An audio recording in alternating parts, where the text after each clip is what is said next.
히브리서 3장 7절로 14절까지입니다.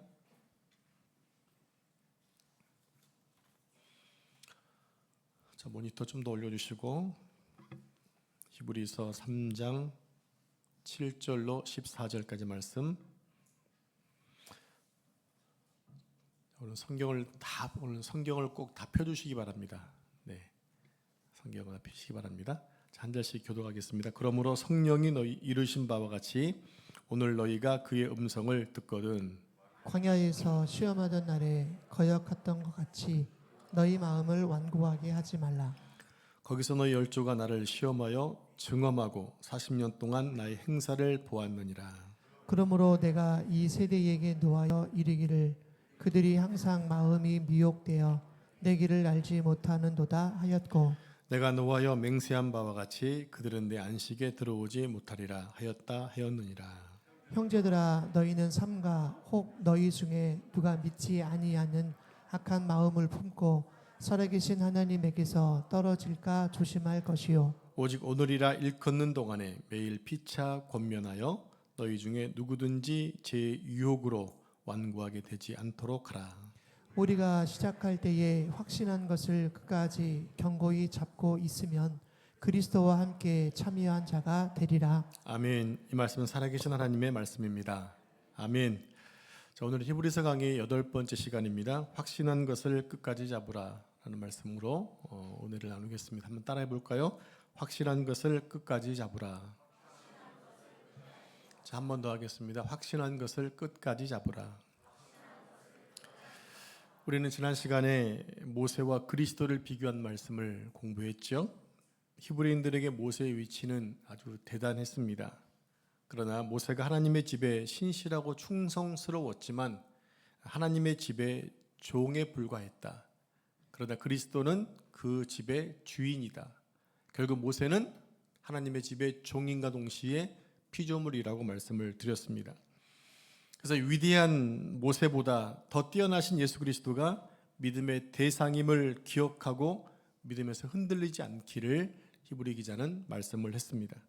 그러면서 오늘 말씀은 성경에 실패한 사람들을 예로 들면서 그들의 실패를 교훈 삼아 믿음에서 떨어지지 않기를 권고하고 있는 부분이 오늘의 말씀입니다. 자, 먼저 본문 7절을 한번 보시면요. 그러므로 성령이 이르신 바와 같이라고 되어 있습니다. 성령이 이르신 바와 같이. 여러분이 가지고 계신 성경을 보시면 7절 중반부터 11절까지는 어느 성경을 인용하고 있는 것을 알 수 있습니다. 잘 보시기 바랍니다. 자, 7절 두 번째 줄에 보시면 오늘이라는 말 앞에 빨간색으로 디귿이라고 되어 있죠. 돼 있나요? 혹시 안 돼 있는 책 혹시 갖고 있는 책 있습니까? 반납시켜야 됩니다. 네, 디귿이라고 돼 있나요? 네, 반응이 없으세요. 확실하게 봐야죠. 디귿 돼 있죠? 네. 그것을 성경 제일 밑에 각줄을 보시면 기역, 니은, 디귿이라고 되어 있는데 디귿에 시편 뭐로 되어 있습니까? 시편 95편 7절 이하라고 되어 있습니다. 지금 그 말씀을 지금 인용해 왔다는 얘기예요. 자, 이제 저를 보시기 바랍니다. 시편 95편이 쓰여진 시대가 있습니다. 그것은 이스라엘의 열왕기 시대입니다. 이스라엘 열왕기 시대가 뭔지 아시죠? 여러분 성경 가운데 사무엘상하, 열왕기상하가 있습니다. 열왕기라는 게 뭐냐면 이스라엘의 왕들에 대한 열조 이야기를 하고 있는 거예요. 시편의 대부분은 다윗이 썼고 솔로몬과 모세와 일부 레위인들이 시편을 썼습니다. 이것을 히브리인들이란 모두가 알고 있는 내용들입니다. 그래서 히브리서 기자는 히브리인들이 쉽게 이해할 수 있도록 시편의 글을 지금 인용하고 있는 거예요. 그런데 이 성경을 누가 기록했다고 말했죠? 네, 성령이. 여러분 성경을 보셨으면 사실 아주 성령이 이르시길 말씀했잖아요. 성령이 기록했다는 얘기입니다. 그런 다음에 시편 95편의 말씀을 인용해서 지금 히브리서 기자가 히브리인들에게 편지를 쓰고 있다는 얘기예요. 여기까지 이해가 되시죠? 자, 아주 중요한 것이 있습니다. 시편에 기록된 주옥 같은 신앙의 고백들이 모두 성령의 감동으로 쓰여지고 있다는 거예요. 여러분, 성경이 누구에 의해서 쓰여졌나요? 성령에 의해서 쓰여졌지요. 그러니까 시편에 나와 있는 모든 주옥 같은 내용들도 다 성령의 조명 가운데 쓰여졌다고 하는 거예요. 자, 그리고 인용한 말씀의 시작을 이렇게 시작하고 있어요. 자, 7절 두 번째 줄에 보시면 오늘 너희가 그의 음성을 듣거든. 누구의 음성입니까? 성령의 음성을 듣는 거죠. 자, 여기에 오늘이라는 시제가 들어 있습니다. 오늘이라는 시제. 그리고 히브리서에 자주 등장하는 이 시제가 오늘이라는 단어예요. 한번 잘 보시기 바랍니다. 오늘 핵심이 오늘이라는 단어이거든요. 여러분, 제가 드리는 말씀을 잘 들으시고 이해하셔야 됩니다. 여러분, 히브리서가 기록된 연대가 지금부터 몇 년 전이죠? 2000년 전입니다. 다시 한번, 히브리서가 지금 기록된 시대는 지금부터 몇 년 전? 2000년 전, 주 1세기경이란 말이에요. 그런데 히브리서 기자가 그보다 훨씬 앞선 시편의 말씀을 지금 인용하고 있죠. 그럼 지금부터 몇 년 전 얘기입니까? 약 2900년 전 얘기입니다. 그리고 시편 95편을 쓴 시인이 그의 시에서 오늘이라는 시제를 사용하고 있다는 거예요. 여기까지 이해가 되셔야 됩니다. 그러면서 시편 기자가 과거에 있었던 어떤 예증을 하나 들고 있어요. 어떤 예증을. 그게 뭐냐는 거죠. 자, 시편 95편 8절 말씀을 우리 함께 화면을 보면서 같이 읽겠습니다. 시작. 광야에서 시험하던 날에 거역하던 것 같이 너희 마음을 완고하게 하지 말라. 저 말씀은 시편 기자는 출애굽기 17장의 말씀을 인용해 온 것입니다. 즉 이스라엘 백성들이 광야에서 하나님을 시험하고 마음을 완악하게 했던 사건을 가지고 지금 기록하고 있는 거예요. 이걸 잘 이해하시기 바랍니다. 여기까지. 이것을 더 정확하게 명확하게 보기 위해서 시편 95편의 원문의 말씀을 봐야 됩니다. 자, 우리 함께 시편 95편 7절 말씀을 화면 보시고 합독합니다. 시작. 그는 우리의 하나님이시요 우리는 그의 기르시는 백성이며 그의 손이 돌보시는 양이기 때문이라. 너희가 오늘 그의 음성을 듣거든. 자, 여기에도 어떤 시제가 나와요? 오늘이라는 시제가 나오고 있죠. 자, 다음으로 8절 말씀을 같이 합독하겠습니다. 너희는 무리바에서와 같이 또 광야의 마사에서 지냈던 날과 같이 너희 마음을 완악하게 하지 말지어다. 바로 무리바 물사건, 느비딤에서 있었던 무리바 물사건에서 백성들의 마음이 완악했다고 하는 거예요. 자, 그 문제를 지금 다루고 있는데 다음 9절 말씀을 함께 보겠습니다. 시작. 그때 내 조상들이 내가 행한 일을 보고서도 나를 시험하고 조사하였도다. 자, 여기서 하나님이 무리바 사건을 어떻게 평가하고 계시는지 보겠습니다. 그들이 나를 뭐 했다고 했습니까? 시험하고 조사했다. 다른 말로 얘기하면 하나님과 다투었다는 뜻입니다. 여러분, 인간이 하나님과 다툴 수 있나요? 여러분은 다투시기 때문에 반응이 없으시군요. 늘 다투니까. 예, 인간은 하나님과 다툴 수 없는 존재입니다. 그래서 하나님과 인간이 다퉜기 때문에 그 장소를 마사, 무리바가 되고 있는 거예요. 백성들이 물 때문에 하나님과 다투었는데 사실 이것은 하나님에 대한 불신앙이었다고 하는 겁니다. 자, 계속해서 10절 말씀을 합독하겠습니다. 시작. 내가 40년 동안 그 세대로 말미암아 근심하여 이르기를 그들은 마음이 미혹된 백성이라 내 길을 알지 못한다 하였도다. 여기서 백성들이 내 길을 알지 못한다고 했습니다. 백성들이 내 길을 알지 못한다. 여기서 말하는 내 길은 바로 하나님의 길입니다. 하나님의 말씀입니다. 그런데 백성들이 하나님의 길에 대해서 이렇게 얘기한 거죠. 도대체 하나님이 하시는 일이, 하나님의 하는 방식이, 하나님 인도하심이 마음에 안 든다라는 거예요. 이해할 수 없다라는 거예요. 왜 그랬을까요? 왜 백성들이 하나님이 하신 말씀의 길에 대해서 이런 불평의 말을 가졌을까요? 마음이 미혹되었기 때문이라고 말합니다. 마음이 미혹되었기 때문이다. 그래서 미혹되었다는 말은 다른 말로 탐욕이라는 얘기입니다. 탐욕. 즉 그러니까 백성들의 마음이 탐욕으로 가득했기 때문에 하나님의 길을 불평하게 되었다라는 거예요. 여러분, 우리가 마음속에 탐욕으로 가득 차면요, 하나님 말씀이 들어올 공간이 없어져요. 우리가 세상 생활에 가득 차 있으면, 아니 누군가 대화를 할 때 자기 생각에 가득 차 있으면 상대방의 얘기가 들립니까, 안 들립니까? 안 들리잖아요. 지금 여러분들이 여러분 딴 생각 가득 차 있으면 말씀이 안 들릴 수 있어요. 여러분 마음을 지금 비우셔야 됩니다. 생각들을 말씀에 집중하셔야 한다는 얘기입니다. 그러다 백성들이 왜 하나님의 길을 불평했던 것일까요?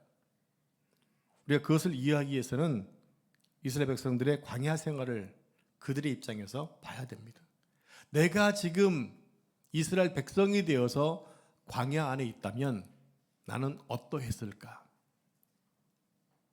혹시 여러분은 성경 읽으실 때마다 이스라엘 백성들은 참 이게 말 안 듣는 백성이야. 그렇게 보고도 못 믿나? 아니 만나 먹고 물 하나님이 뭐 바위 갈아서 물 내려주고 고기 내려주고 했으면 믿어야지 왜 못 믿어? 여러분들이 광야에 있으면 똑같았을 수도 있다는 얘기예요. 그들이 출애굽을 하고 하나님의 기적으로 홍해를 건넌 후에 감격에 겨워서 하나님을 찬송합니다. 미리암과 함께 온 백성들이 소고를 치면서 하나님의 구원을 노래합니다. 그런데 그 구원의 감격이 채 사라지도 전에 당장 그들에게 필요했던 것이 있었어요. 그게 뭡니까? 바로 물 문제입니다. 광야에서의 백성들에게 물은 절대적인 것이었어요. 자그마치 지금 몇 명의 사람들이 모였습니까? 200만 명 이상이 있고요. 또 많은 가축들이 함께 있었습니다. 여러분, 가축은 사람보다 물을 훨씬 많이 먹어요. 그러니까 이 물은요, 백성들에게는 너무 필요했는데 어디나 필요하지만 광야에서는 절대적이었던 얘기입니다. 그래서 백성들은 조금 전 하나님을 찬송했던 그 입술로 모세를 원망하고요, 급기야는 돌멩이를 들어서 모세를 죽이려고 합니다. 모세를 대적한 것입니다. 근데 하나님이 뭐라고 평가하셨느냐? 모세와 대적한 것은 곧 나와 대적하는 것이라고 평가를 하세요. 백성들이 하나님과 싸운 것이 아니라 모세와 싸운 건데도 하나님은 당신과 싸우신 거로 간주하셨다는 얘기입니다. 백성들의 원망과 불평을 하나님에 대한 불신앙으로 보신 거예요. 여러분 생각해 보십시오. 광야에서 이스라엘 백성들이 맞았던 아침은 희망찬 아침이 아니라 우리가 그렇게 보고 싶어하는 일출이 아니라 그들에게는 이글거리는 아주 잔인한 아침이었어요. 왜요? 너무 뜨겁거든요. 요즘 우리나라 여름도 만만치게 덥잖아요. 30도는 기본으로 올라가잖아요. 어쨌든 40도와 입박할 때는 거의 그냥 우리는 적응 안 되기 때문에 헥헥거리지 않습니까? 죽겠다고 하잖아요. 그런데 광야는 우리나라 여름과 다르게 뜨겁고 메마른 곳입니다. 그곳에서 하루를 보낸다는 것은 여러분 캠핑 같은 즐거움과 낭만이 아니에요. 하루만 있는 게 아니었다고요. 광야는요, 전갈이 우글거리고 불뱀이 언제든지 일어날 수 있는 곳이었어요. 먹을 게 아무것도 없고 심어서 거둘 것이 아무것도 없는 곳이 바로 광야입니다. 그 가운데 물은 가장 필요한 생존의 문제였다는 겁니다. 그렇게 1년이 지나고 하나님의 공급해 주심으로 인해서 무사히 가나안 땅 앞에까지 이르게 됩니다. 그것이 바란 광야 가데스 바니아였어요. 가데스 바니아에서 어떤 일이 생깁니까? 12정탐꾼을 가나안 땅에 보내서 40일 동안 정탐하게 합니다.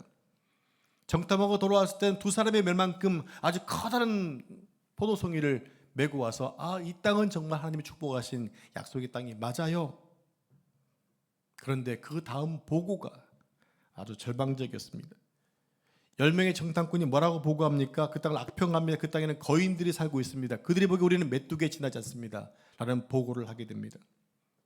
그러나 갈렙과 여호수아는 믿음의 고백을 하죠.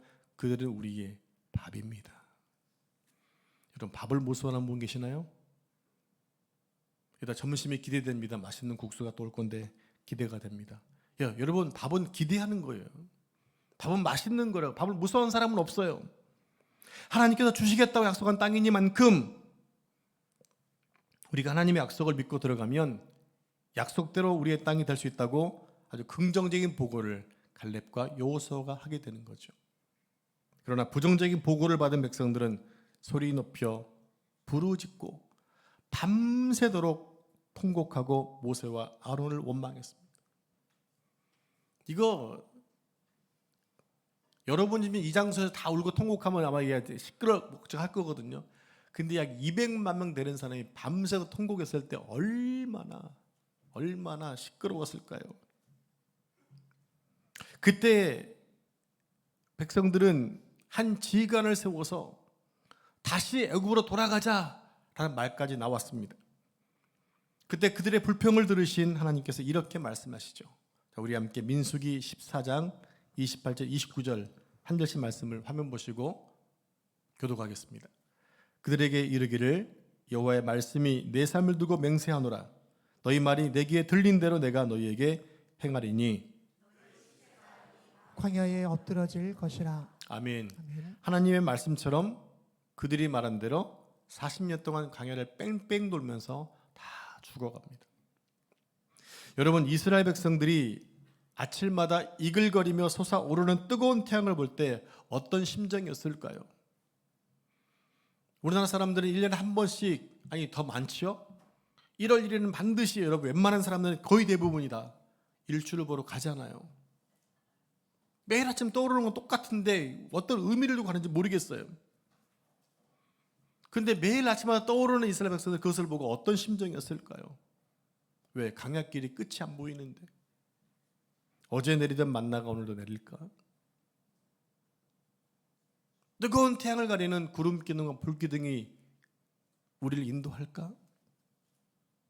또 마실 물은 충분할까? 백성들이 이 문제를 가지고 하나님과 40년을 다투었다고 하는 거예요. 그런데 안타까운 것은 그 40년 동안 하루도 거르지 않고 공급해 주시는 하나님의 은혜를 경험했으면서도 그들은 하나님의 길에 대해서 늘 불신했다고 하는 거예요. 결론적으로 시편 95편에서 말씀하시는 하나님의 평가를 볼 때 백성들이 하나님의 인도하시는 방법에 대해서 불신하며 믿지 않았다는 겁니다. 이게 결론입니다. 하나님의 은혜를 경험하고서도 말씀에 순종하지 않고 불신한 것이 이스라엘의 실패의 요인이었다라고 얘기하고 있는 겁니다. 성도 여러분, 믿음은 어디에서 나온다고 했죠? 좀 크게 좀 얘기해 주실래요? 믿음은 어디에서 나온다? 하나님 말씀을 들으면서 나온다고 했습니다. 믿음은 하나님 말씀을 들으면서 나오는 것입니다. 한 예를 성경에서 찾아보겠습니다. 이스라엘 백성들이 요단강을 건너기 바로 직전에 여리고성을 정탐하기 위해 2명의 정탐꾼을 보냅니다. 그때 정탐꾼들이 만난 나합이라는 기상은 이런 말을 합니다. 하나님은 상천하지의 하나님이십니다. 하나님이 하신 소문들을 우리 여리고 사람이 듣고 다 사지가 벌벌 떨고 있습니다. 그러면서 자신과 자신의 가족을 구원해 줄 것을 부탁을 합니다. 나합은 여리고성에 드나드는 상인들을 통해 전에 들은 하나님에 대한 소문을 듣고 무엇이 생겼어요? 믿음이 생긴 거예요. 이처럼 믿음은 들음에서 나는 겁니다. 그러나 정작 이스라엘 백성들은 하나님 말씀을 직접 들었으면서도 믿지 않았어요. 그 결과 40년 동안 광야를 뺑뺑이 돌면서 불신한 가운데 살다가 모두 죽어갔다고 하는 겁니다. 왜 그랬습니까? 하나님 말씀을 경청하지 않았기 때문에 그래요. 말씀이 울려 퍼져도 그 말씀을 듣지 않는 거예요. 한 귀로 흘려버리는 거예요. 그러니 하나님 말씀을 믿지 못하게 되었던 거죠. 성도 여러분, 인풋가 좋아야 아웃풋가 좋은 것입니다. 잘 들어가야 잘 나오는 거예요. 여러분, 음식도 좋은 음식을 먹어야 몸이 건강해지는 겁니다. 그래서 음식으로 못 고치는 병은 고칠 수 없다는 말이 있어요. 마찬가지로 성도에게 성경이 들어가야 뭐가 나와요? 성경이 나오는 거예요. 성경이 들어가지 않으니까 나오는 말마다 인간적인 말로 남에게 상처를 주고 마음을 아프게 하고 남을 힘들게 하는 거예요. 여러분들이 거룩한 성도로 하나님의 부르심 받은 거룩한 자로 살면서 정치, 경제, 철학, 사회, 연애, 스포츠에 대해서는 빠삭하면서도 정작 성경에 대해서는 꽝이라고 한다면 안 되지 않을까요? 우리 안에 성경 말씀이 없으면 성도로서 살 수가 없는 겁니다. 말씀이 없기 때문에 여전히 자기 생각, 자기 철학, 자기 생각으로 살아가는 거예요. 여러분 무엇인가 선택하실 때 여러분 기도하고 선택하시나요? 여러분 무엇인가 작정하실 때 말씀 따라 생각하시나요? 그렇지 않다면 여러분 지금 여러분 마음속에 성경 말씀이 없는 거예요.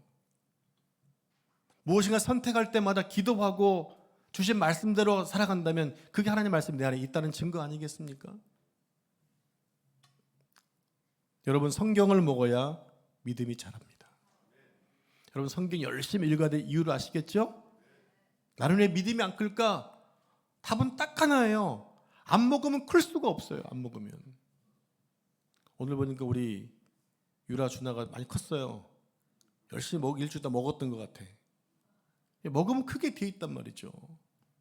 우리 성모가 와 있는데 지금 중학교 2학년 됐는데 아유 시간 얼마 안 된 것 같은데 막 이제 아빠만큼 컸어요. 좀 있으면 저보다 더 클 것 같아요. 네, 크는 이유는 먹기 때문에 크는 거거든요. 여러분 아이들이 안 큰다고 고민하지 마세요. 잘 먹이면 돼요. 믿음 또한 마찬가지입니다. 먹지 않으니까 믿음이 자랄 수가 없는 거예요. 여러분 성경이 들어가야 성경이 나옵니다. 무엇을 먹는 것도 중요하고 무엇을 보는 것도 중요해요. 그게 인풋이에요. 그렇게 들어가는 것이 다시 반드시 나오게 되어 있는 것입니다. 그러므로 늘 말씀 앞에 앉아 계셔야 돼요. 열심히 성경을 먹어야 됩니다. 그래야 하나님이 하시는 것들을 하나님이 싫어하시는 것들을 끊을 수 있는 거예요. 한 시대를 공포에 떨게 했던 지존파가 있습니다. 그들이 고백하기를 그들에게 많은 사람을 죽인 이유가 밝혀졌는데 그들은 모이면 사람을 죽이는 영상을 봤다라는 거예요. 그 영상으로 계속 인풋하니까 그렇게 죽였던 거예요. 끔찍한 일 아니었습니까? 한창 젊은 나이에 폭력적인 영상을 보면 그런 식으로 사람을 죽이게 되어 있다는 것이 밝혀졌잖아요. 올해부터 우리 교회가 후원하고 있는 우즈베키스탄 선교사님 부부가 있습니다. 이 송돌 선교사님 부부인데 한국에 계실 때 이분들은 한의사였어요. 저희 가족이 송 원장님께 많은 치료를 받았는데 선교를 앞두고 만나서 이런저런 얘기하던 중에 아주 재미있는 얘기를 하시는 거예요. 전에 한의원에 가면 어떨 때는 선교사님이 한의원 의사 선생님 아무 말도 안 해요. 말씀 잘 안 하시는 거예요. 최근에 한 사실이지만 이분은 거의 매일매일 진료 끝나고 나면 술을 먹었다는 거예요. 거의 하루도 안 빼놓고 술을 먹었다. 어쩔 때는 밤늦게 술을 먹고 그 다음날 진료 나가는데 술 냄새가 날까 봐, 더구나 목사님이 갔으니까 술 냄새가 날까 봐 그냥 말씀을 안 하고 그냥 침만 꾹꾹 가셨다는 거죠. 나중에 이분이 은혜를 받고 나니까 예배의 자리, 말씀 읽는 시간이 늘어나게 되더라는 얘기입니다. 자연스럽게 술을 끊게 되더라는 거예요. 이게 변화 아닌가요? 변화? 여전히 너 나에게 연락하지 마 하고 있으면 끊고 가야 되잖아요. 너 전화번호를 주고 가는 이유는 뭐예요? 전화하라는 얘기잖아요. 우리가 마음을 돌이키고 변화되기 원한다면 돌아서야죠. 그게 회개 아닌가요? 여러분 우리 안에 하나님 말씀이 들어가면 성령의 사람이 될 수밖에 없습니다. 제가 요한복음 8장 47절 말씀을 읽어드리겠습니다. 하나님께 속한 자는 하나님의 말씀을 듣나니 너희가 듣지 아니함은 하나님께 속하지 아니하였음이로다. 너무 중요한 말씀 아닙니까? 하나님의 사람이라면 하나님 말씀을 당연히 듣는다라고 하는 거예요. 그런데 하나님의 사람이 아니기 때문에 그 말씀이 튕겨 나올 수밖에 없다는 얘기입니다. 성도 여러분, 여러분 하나님께 속해 계신가요? 그렇다면 하나님 말씀을 열심히 읽고 공부하시기를 바랍니다. 네, 이제 13절 다시 본문 13절 말씀을 합독하겠습니다. 시작. 오직 오늘이라 일컫는 동안에 매일 피차 권면하여 너희 중에 누구든지 죄의 유혹으로 완고하게 되지 않도록 하라. 아멘. 모니터 좀만 더 올려주면 좋을 것 같아요. 목이 좀 아픈데. 자, 오늘 이 말씀에 다시 오늘이라는 시제가 나와 있습니다. 보셨죠? 오직 오늘이라 일컫는 동안에. 그럼 오늘 본문이 인용하고 있는 사건의 원래 말씀이 출애굽기 17장이라고 했으니까 이 인용한 실패 장면을 한번 보도록 하겠습니다. 우리 함께 출애굽기 17장 1절부터 7절까지 내용을 잘 이해하면서 한 절씩 교독하겠습니다. 이스라엘 자손의 온 회중이 여호와의 명령대로 신 광야에서 떠나 그 노정대로 행하여 르비딤에 장막을 쳤으나 백성이 마실 물이 없는지라. 백성이 모세와 다투어 이르되 우리에게 물을 주어 마시게 하라. 모세가 그들에게 이르되 너희가 어찌하여 나와 다투느냐? 너희가 어찌하여 여호와를 시험하느냐? 거기서 백성이 목이 말라 물을 찾음에 그들이 모세에게 대하여 원망하여 이르되 당신이 어찌하여 우리를 애굽에서 인도에 내어서 우리와 우리 자녀와 우리 가축이 목말라 죽게 하느냐?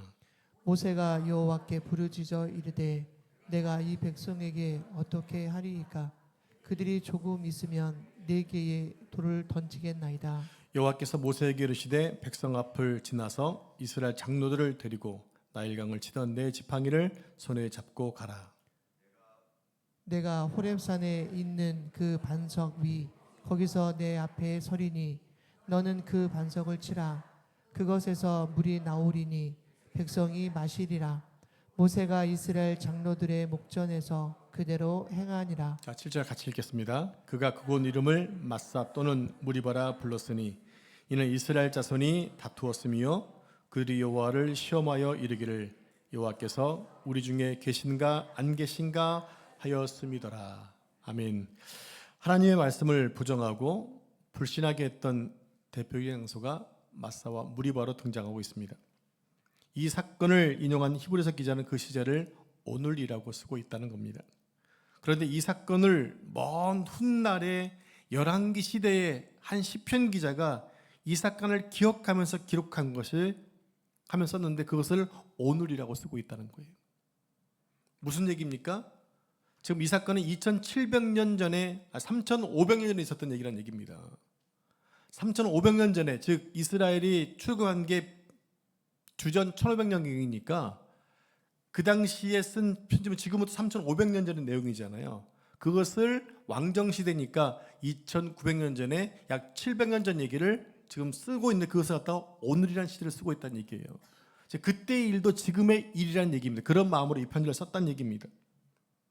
그러니까 출애굽 광야 시대도 오늘이고 시편 기자가 이 사건을 근거로 쓰고 있는 것도 오늘이고 히브리서 기자가 지금 히브리인들에게 편지를 쓰고 있는 시점도 오늘이라는 얘기예요.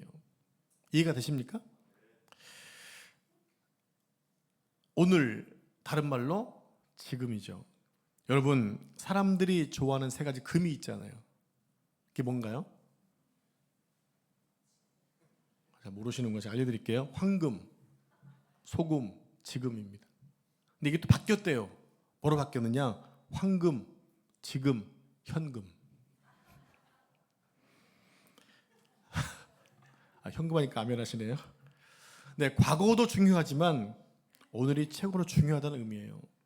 그래서 오늘을 잘 살아야 우리에게 내일이 있는 겁니다.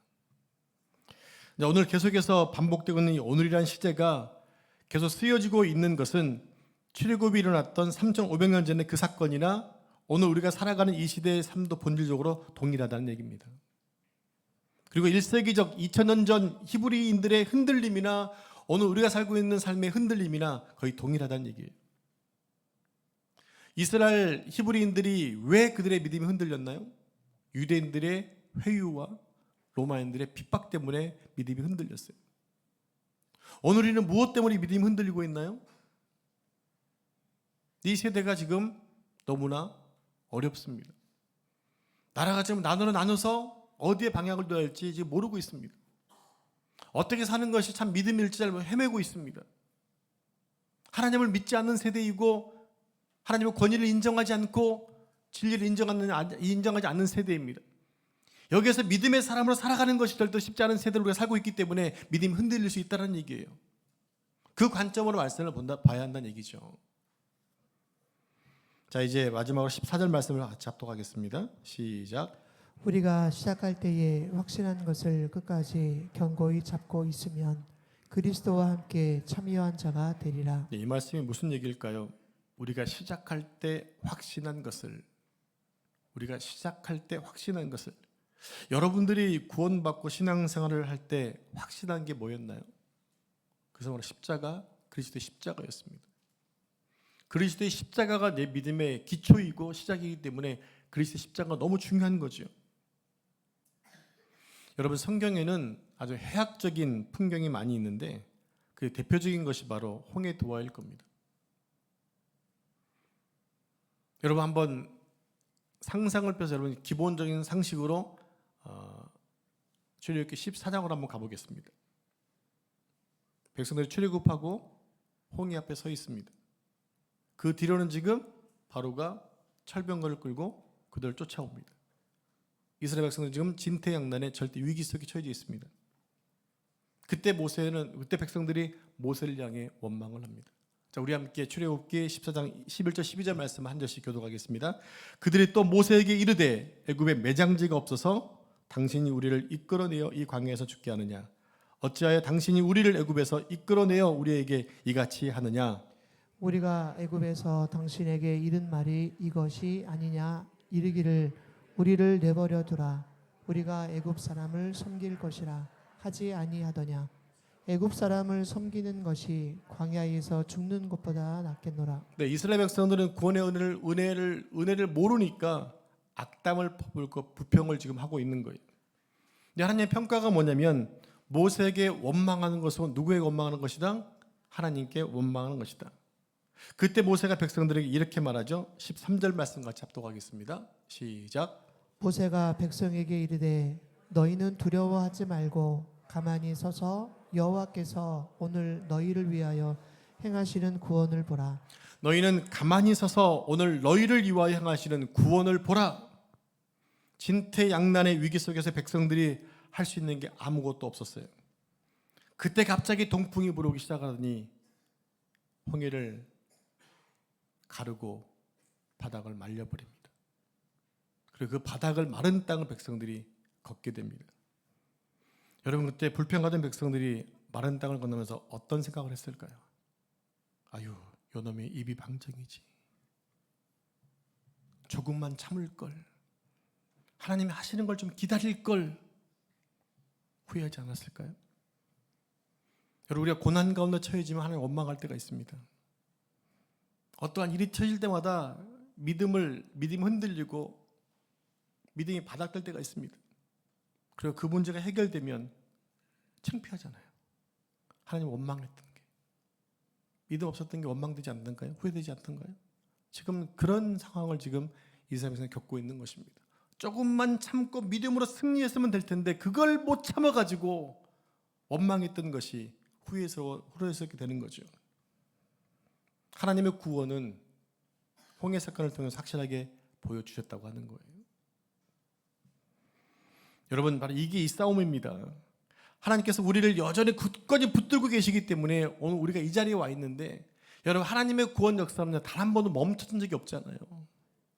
그 구원 사역은 예수님을 이 땅에 보내셔서 죽이시기까지 이루셨고 오늘 우리를 붙들고 계시기 때문에 우리가 지금 믿음의 자리에서 예배되고 있는 거 아닌가요?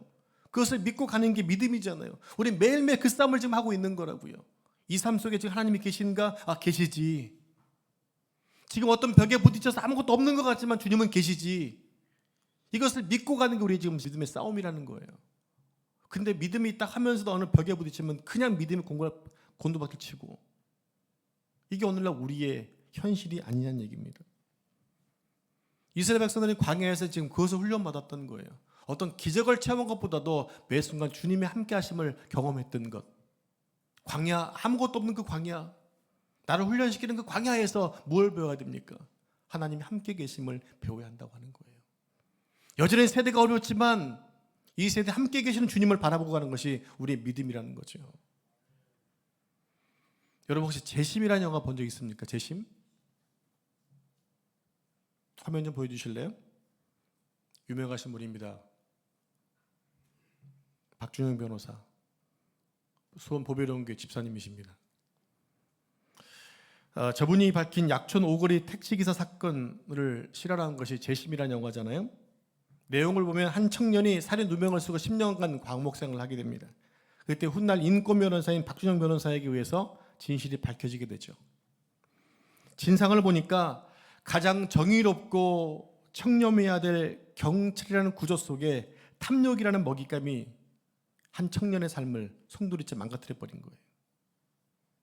한 청년의 진실은 탐욕과 권세 앞에 무참하게 짓밟히고 말았죠. 여러분, 그런 일상이 이 세상에 한두 개일까요? 억울한 사람들이 지금 감옥에 많이 있을 수도 있다는 얘기입니다. 우리는 그런 현실을 볼 때마다 법대로 살면 공정한 평가를 받을 수 있을까? 우리 신앙인들은 하나님 말씀대로 산다면 밥이나 제대로 먹을 수 있을까? 하나님 말씀대로 성실하고 정직하고 손해보고 살면 제대로 인간 대접을 받을 수 있을까? 이런 고민을 늘 하게 된다는 얘기죠. 바로 이런 현실의 상황에 오늘날 많은 사람들이, 그리스도인들이 흔들리고 있다는 얘기입니다.